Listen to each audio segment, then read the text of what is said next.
Bonjour à tous, infiniment heureux de vous retrouver pour partager avec vous le Ritatu du jour. J'espère que vous allez bien. J'espère que vous avez passé une bonne journée. Nous allons partager ensemble le Ritatu du jour.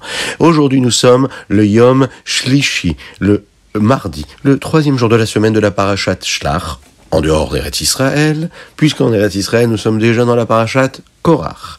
Aujourd'hui, nous sommes le Chav Dalet Sivan, le 24 du mois de Sivan, et Tafshin Pei Gimel Shnatakel, l'année du rassemblement.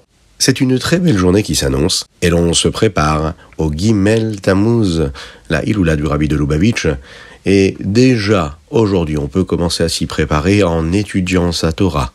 Le Rabbi Shalom Dovber disait juste avant de quitter ce monde, « Je vais monter au ciel, mais je vous laisse tous mes écrits de Chassidut. » Le Rabbi Shalom Dovber voulait dire à ses élèves et à tous ceux qui étaient proches de lui et de ses enseignements de ne pas être tristes. Il leur laisse la Chassidut. Le Rabbi nous donne ici sa Chassidut. On étudie ses écrits, on se comporte selon ses directives, on continue à accomplir sa volonté, celle de faire venir le Mashiach très bientôt, tout de suite, maintenant. Lorsqu'on étudie sa Torah, on s'attache à lui. Lorsque l'on n'accomplit ses enseignements, eh bien, on est en train de permettre à tous les mérites qu'il a pu nous donner, et à la force qu'il nous donne à chaque fois, de vivre en nous. Le Rabbi vit en nous, à travers ces enseignements que nous réalisons. Et c'est sûr que si nous agissons de cette façon-là tous les jours, eh bien, le Mashiach viendra très rapidement. Et très très vite, on pourra se retrouver avec le Rabbi, chanter, danser avec le Beth Amikdash reconstruit, avec tous nos proches, Be'ezrat Hashem. Nous allons commencer bientôt par le Chumash.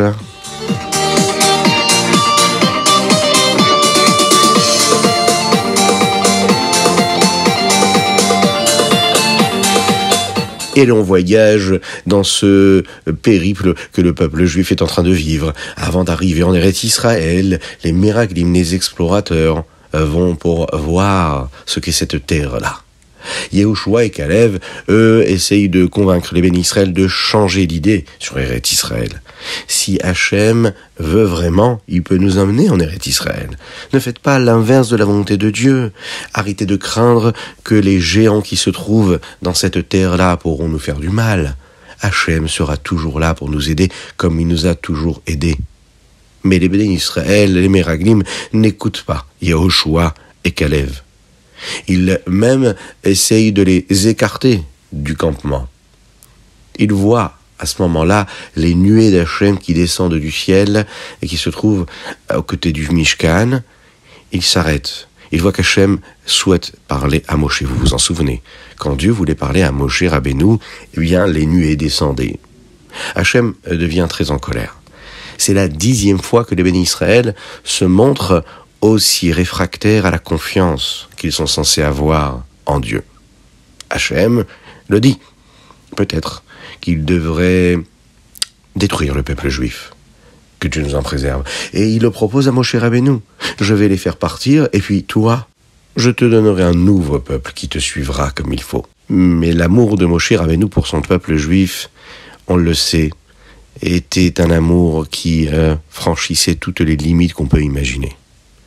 L'amour que Moshe Rabbeinu lui fait répondre à Dieu. Non, je n'accepte pas que tu le fasses. Akadosh Baruch Hu, je te demande de leur pardonner leurs fautes. Il demande à Dieu de leur pardonner, comme il est dit à travers nos textes, selon les 13 attributs de miséricorde. Hachem, pardonne-les. Hachem accepte de leur pardonner et de ne pas tous les tuer. Mais il le dit. Les bénis Israël qui ont parlé avec tant de mal d'Eretz Israël ne pourront pas rentrer en Eretz Israël. Il y a juste Yehoshua et Kalev qui pourront rentrer. Ils vont devoir emprunter une autre route. Parce que Akadosh Baruch Hu ne les sauvera pas de ces nations-là qui se trouvent sur la route. Malheureusement, ils ne le méritent plus. Malheureusement, pour le moment.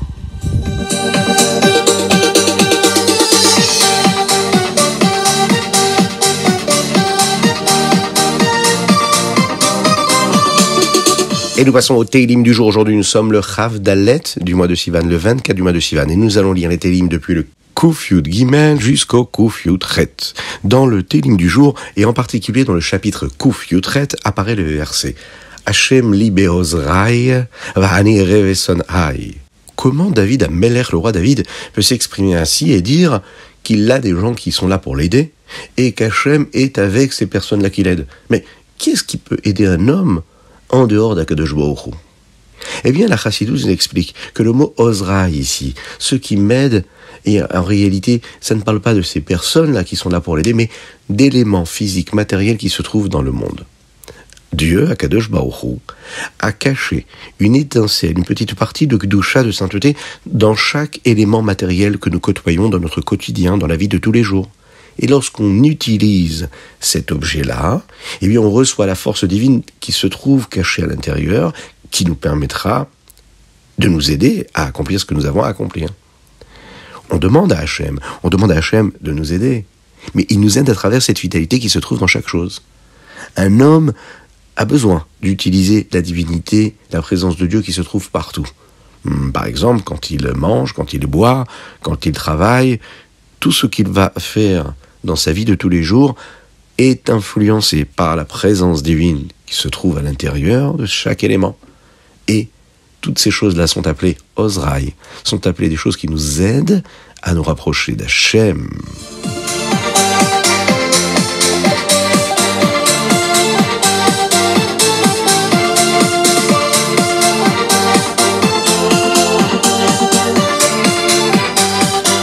Et nous passons au Tania du jour, on est dans les Sha'ara Yichud Ve'Haemuna, le 7e chapitre, Chav Dalet du mois de Sivan, Shana Pshuta.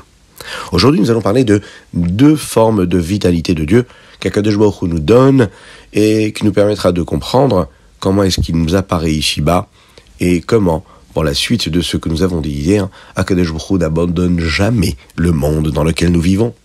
Ces 2 formes-là de présence de Dieu, dans lesquelles il apparaît, sont appelées Sovev Kol Almin et Memale Kol Almin. Quelle est la différence? Sovev Kol Almin, traduction littérale, la vitalité qui est autour du monde. Mais qu'est-ce que cela veut dire? La Chayut, cette vitalité-là vient de cette conscience-là qu'Hachem est dans le monde, et c'est elle qui permet à tout élément spirituel ou matériel d'exister dans le monde. Un homme pourrait penser que l'intention est de dire que la vitalité ne se trouve pas dans le monde. Faux, nous l'avons déjà dit hier, Dieu se trouve à chaque instant, partout, tout le temps. On pourrait comprendre donc que le fait de connaître, de savoir ce principe-là, le fait de savoir qu'il y a une vitalité, déjà cette conscience-là, elle nous fait vraiment prendre conscience qu'Akadosh Baruch Hu s'y trouve. Mais qu'est-ce que cela veut dire? Lorsque l'on voit une table ou une chaise, eh bien, le fait de penser à une table, eh bien, toute la table fait partie de notre pensée. Par exemple, le pied de la table n'a pas une place en particulier dans notre pensée, indépendamment de ce que le reste de la table en a. Eh bien, c'est la vitalité de Dieu aussi qui s'exprime dans cet esprit-là quand on parle de Sovev Kol Almin. La connaissance d'Akadosh Baruch Hu, le savoir, la conscience, inclut tout ce qui se passe dans le monde de manière égale. Mais cette conscience-là que Dieu a, par exemple, sur cette table qui existe, c'est pas juste une conscience de savoir, de connaissance, mais c'est une conscience qui, elle, est en train de permettre à cette table d'exister. C'est-à-dire que la vitalité de Dieu, elle donne de la force à chaque élément du monde, une vitalité égale à tous les éléments, et elle s'appelle Sovev, celle qui entoure, dans le sens où ça n'est pas une vitalité qui est bien définie pour chaque élément, mais quelque chose de global, qui inclut tout, dans lequel on ne ressent pas une particularité dans cette vitalité-là. Alors que Memale Kol Almin, lui, c'est ce qu'on appelle une vitalité qui remplit tous les mondes. C'est une vitalité précise et particulière qui, elle, va être différente en fonction de chaque objet, en fonction de chaque récipient, en fonction de chaque élément qu'il y a dans le monde. C'est-à-dire une vitalité qui correspond à la particularité de l'élément. Une vitalité particulière pour la pierre, une autre vitalité pour le bois, une autre vitalité pour un animal, pour l'homme, etc., etc. C'est ce qui correspond à chaque réceptacle. Là où Sovev Kol Almin correspond à une vitalité globale de manière beaucoup plus égale. Voilà ce qu'on pouvait dire sur notre Tania du jour. Et nous passons tout de suite au Hayom Yom. Nous sommes le Chav Dalet Sivan. Un chassid, un élève, une fois a écrit au Rabbi Rayatz, le beau-père du Rabbi, le Rabbi précédent le Rabbi Yosef Yitzhak. Il lui dit, comment est-ce que je peux avoir de la hitkashrut, c'est-à-dire m'attacher au Rabbi, sans qu'il ne l'ait jamais vu en face à face. Ils n'avaient jamais eu l'occasion de se rencontrer. Eh bien, le rabbi Yosef Yitzhak lui a répondu. Le véritable attachement découle et provient de l'étude de l'enseignement de notre maître du rabbi. Lorsqu'on étudie les Mahamarim, les Sichot, tous ces discours, toutes ces explications chassidiques qu'il y a sur toutes les parties de la Torah du rabbi, le fait qu'on étudie, le fait qu'on fasse une idvadut, un farbrengen, avec d'autres personnes, on s'assoit, on se souhaite des bénédictions, on fait les chaim velivracha, on dit des teilim par exemple après la tefila, comme le rabbi Yosef Yitzhak nous l'a instauré, on l'étudie tous les jours, eh bien ça c'est la Kashrut, ça c'est s'attacher à notre maître, s'attacher à ses enseignements, c'est le meilleur des attachements, celui qui nous permet d'être tout près de lui et de recevoir toutes ses bénédictions.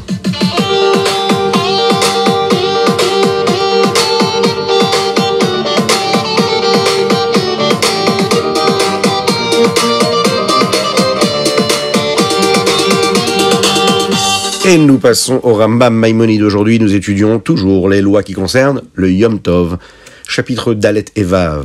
Hier, on va dire ça de manière globale, nous avons étudié qu'il ne fallait jamais allumer un nouveau feu pendant Yom Tov. Oui, mais pourtant, on a l'impression qu'on a le droit de faire cuire quelque chose. On y a droit. Attention, dans le cas où c'est un feu qui est existant à partir d'une autre flamme, mais pas une nouvelle flamme que nous avons créée. Il y a un autre sujet qui est abordé aujourd'hui, qui concerne les enfants. Eh bien, c'est aussi les enfants, pas que les enfants. C'est que le jour de Yom Tov, on doit se réjouir. C'est une mitzvah de se réjouir. Vous le savez, par exemple, d'avoir des invités le jour de Yom Tov, c'est une mitzvah qui est réellement très très grande, même plus importante que d'avoir des invités le jour de Shabbat. Parce que la simcha de Yom Tov, le fait de se réjouir pendant la fête de Yom Tov, c'est une véritable simcha. Alors, qu'est-ce qui amène l'homme à être joyeux ?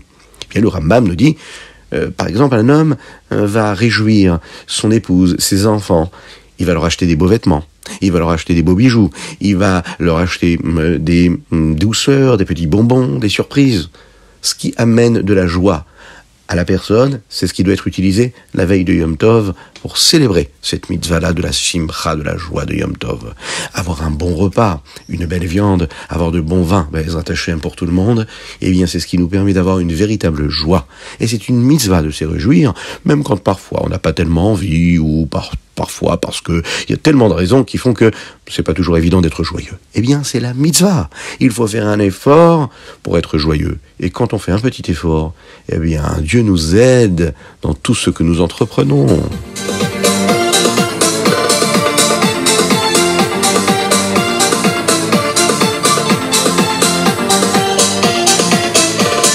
Et voilà, c'était le Chita du jour. J'espère que vous avez passé un bon moment. Je vous invite à le partager. N'oubliez pas de vous abonner sur les chaînes YouTube, c'est très important. Cela nous permet de diffuser la Torah encore et toujours plus. Et si on diffuse la Torah encore et toujours plus, et qu'on n'oublie pas de mettre une petite pièce dans la tzedaka, eh bien par cela, Mashiach arrivera. Oui, on a confiance. C'est pour bientôt, on dansera, on chantera ensemble Beth Amikdash. Ce sera vraiment extraordinaire. N'oubliez pas d'envoyer vos dédicaces. Car aujourd'hui, la dédicace, elle est pour Chaya Mouchka Elbaz, qui célèbre son anniversaire, et aujourd'hui, elle célèbre ses 7 ans. Alors, on lui souhaite un énorme Mazal Tov. De là où vous êtes, levez-vous, chantez, dansez, frappez dans les mains pour Chaya Mouchka Elbaz. C'est une belle surprise que sa maman voulait lui faire, ainsi qu'un très grand Mazal Tov à ses frères et sœurs, qui soient toujours dans la joie, en bonne santé, jusqu'à la venue de Mashiach Tzidkenu. Vous envoyez vos dédicaces par texto, par WhatsApp, au 06 61 76 87 70, mais également sur chitat.fr. À très bientôt. Que Dieu vous bénisse, qu'il vous inonde de bénédictions, de joie, de grâce, de miséricorde et de délivrance véritable.